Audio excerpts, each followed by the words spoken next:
আসসালামু আলাইকুম ওরহমতুল্লাহি ওবরাকাতুহু। আলহামদুলিল্লাহ, আমরা আবার আরেকটি লেসন নিয়ে আপনাদের সামনে উপস্থিত হয়েছি। আজকে আমরা যেই অধ্যায় পড়ব সেটি হচ্ছে আদ-দারসুর রাবিউ, চতুর্থ পাঠ নিয়ে আমরা আলোচনা করব ইনশাআল্লাহ।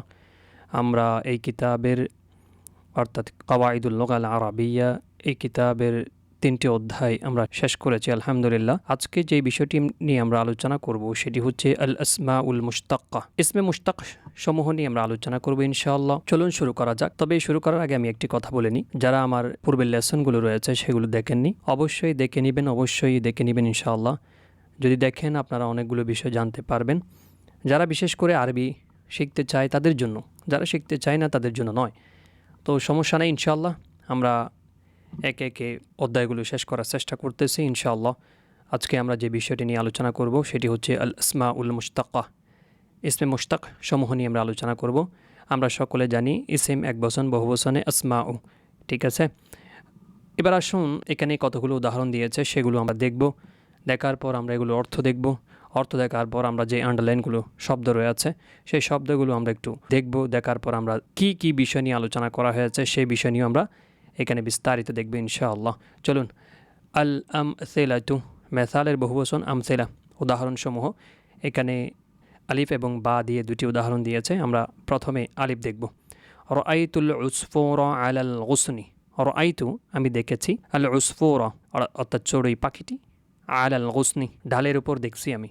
তাহলে আমি বলতে পারি রাআইতুল উসফুরা আলাল গুসনি, আমি চড়ুই পাখিটি ঢালের উপর দেখেছি। অথবা তুমি এটাও বলতে পারো আমি ঢালে চড়ুই পাখিটি দেখেছি। এখানে একটা হরফে জার এসেছে, সেটি হচ্ছে আলা। আলা হরফে জার আসলে তার পরবর্তী সিমের সর্বশেষ যে অক্ষরটি রয়েছে সেটাতে কি দিবে, জের প্রদান করবে। যেমন আলাল গুসনি, নুনের মধ্যে কি হয়েছে, জার হয়েছে। আশা করি আমরা বুঝতে সক্ষম হয়েছে। এরপর দেখুন আরেকটা উদাহরণ দিয়েছে, লা তাকরাবা হাযিহি শাজারাতা, লা তাকরাবা তোমরা উভয়ে নিকটবর্তী হইও না, হাযিহি শাজারাতা এই বৃক্ষের। অর্থাৎ আমি যদি পরিপূর্ণ অর্থটি নিই, তোমরা উভয়ে এই বৃক্ষের নিকটবর্তী হইও না। এখানে আন্ডারলাইন করেছে আশ-শাজারা, বৃক্ষটি। আমরা প্রথমে উদাহরণগুলো দেখে নিবে, পরবর্তীতে আমরা আলোচনা করব ইনশাআল্লাহ। তাবাখাত ফাতিমাতুল লাহমা, তাবাখাত রান্না করেছে, ফাতিমা আল লাহমা গোশত। তাহলে ফাতেমা গোশত রান্না করেছে। এখানে একটা শব্দ এসেছে ফাতেমা, সেই ফাতেমা শব্দের নিচে আন্ডারলাইন করেছে। এরপরে উদাহরণ দিয়েছে আর রিজালু কাওয়ামুনা আলান নিসাই, আর রিজালু পুরুষগণ, কাওয়ামুনা পরিচালনাকারী, আলান নিসাই নারীদের। তাহলে আমি পরিপূর্ণ বাক্যটি যদি বলি, পুরুষগণ নারীদের পরিচালনাকারী। এখানে আমি একটি শব্দ দেখছি, সেটি হচ্ছে আলা। এই আলা আমি পূর্বে বলেছি এটা হরফে জার আসলে তার পরবর্তী ইসিমের মধ্যে জের প্রদান করবে। যেমন আন-নিসাই হামজার মধ্যে জের হয়েছে। এখানেও একটি শব্দ আন্ডারলাইন করেছে আর রিজাল, ঠিক আছে। এরপরে আমরা উদাহরণ দেখব, আল জান্নাতু তাহতা আকদামিল উম্মাহাতি। আল জান্নাতু তো আমরা সকলে জানি জান্নাত, তাহতা মানে নিচে, বা নিচে রয়েছে বা তলে রয়েছে সেটা বলতে পারো। কদমের বহুবচন আকদাম আসে, কদম তো পা আমরা জানি। আকদামিল উম্মাহাতি, তাহলে মায়ের পদতলে জান্নাত, মায়ের পদতলে জান্নাত। এই বাক্যটি আমরা সকলে জানি। এখানে একটি শব্দ এসেছে আল জান্নাতু, জান্নাত শব্দের নিচে কি দিয়েছে, আন্ডারলাইন করেছে। আমরা পরবর্তী বিস্তারিত আলোচনা করব ইনশাআল্লাহ, অবশ্যই আমরা দেখব। এরপরে বাক্যটি হচ্ছে আল হাক্কু মুররুন, সত্য তেতো। হাক্কুন মানে আমরা সকলে জানি হক্কাতাতিতাক, এটা বলে না, এটা সবাই বলে। আল হাক্কু মুররুন, আল হাক্কু মুররুন সত্য তেতো, মুররুনত কি তেতো। ওয়াল জাহলু জুলমাতুন, মূর্খতা অন্ধকার। জাহাল মানে মূর্খতা, জুলমাতুনত অন্ধকার। এখানে একটি শব্দ এসেছে আল হাক্কু, এই শব্দের নিচে আন্ডারলাইন করেছে। আমরা সবগুলো উদাহরণ দেখেছি, এরপরে বা দেখব ইনশাআল্লাহ। ইন্নি ফাইলুন যালিকা গাদান, ইন্নি নিশ্চয় আমি, ফাইলুন করব, যালিকা গাদান আমি ওঠা আগামীকাল করব। যালিকা তো ওটা, ইন্নি নিশ্চয় আমি, ফাইলুন করব, যালিকা ওটা, গাদান আগামীকাল, আমি ওটা আগামীকাল করব। এরপরে যদি আমরা লক্ষ্য করি তাহলে দেখব যে ফাইলুন শব্দটির নিচে কি রয়েছে, একটি আন্ডারলাইন রয়েছে। এরপরের যে উদাহরণ দিয়েছে, ইন্নি মাগলুবুন ফান্তাসির, ইন্নি নিশ্চয় আমি মাগলুবুন পরাভূত, আমি পরাজিত হয়েছি, ফান্তাসির সুতরাং আমাকে সাহায্য করো। এখানে মাগলুবুন একটা শব্দ এসেছে, সেটার নিচে আন্ডারলাইন করেছে। কেন করেছে আমরা বিস্তারিত আলোচনা করব ইনশাআল্লাহ। এরপর আমরা উদাহরণটি দেখি, আ'যামু দারাজাতান ইনদাল্লাহি দারাজাতুল মুত্তাকিন। আল্লাহর নিকটে সবচেয়ে বড় মর্যাদা হলো দারাজাতুল মুত্তাকিন, মুত্তাকিনদের দরজা, খোদাবিরুদের, আল্লাহওয়ালাদের। তাহলে আল্লাহর নিকট সবচেয়ে মর্যাদাবান কারা? যারা মুত্তাকি, আল্লাহকে ভয় করে সবসময় আল্লাহর আদেশগুলো পালন করে এবং আল্লাহর নিষেধগুলো থেকে তারা দূরে থাকে, তারাই হলো মুত্তাকি। এই মুত্তাকিদের মর্যাদা হচ্ছে আল্লাহর কাছে সবচেয়ে বেশি। আলহামদুলিল্লাহ, আমাদেরকে সকলকে মুত্তাকি হিসেবে কবুল করুক, সবাই বলি আমিন। এরপর আসছে ওয়ালাদুহু হাসানুন।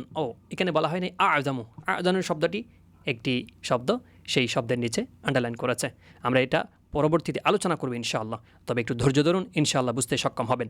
ওয়ালাদুহু হাসানুন। ওয়ালাদুন মানে আমরা সকলে জানি সন্তান, হু মানে তার, তাহলে ওয়ালাদুহু তার সন্তান, হাসানুন সুন্দর, তার সন্তানটি সুন্দর। এখানে হাসানুন একটা শব্দ এসেছে, সেই শব্দের নিচে আন্ডারলাইন করেছে, আলহামদুলিল্লাহ।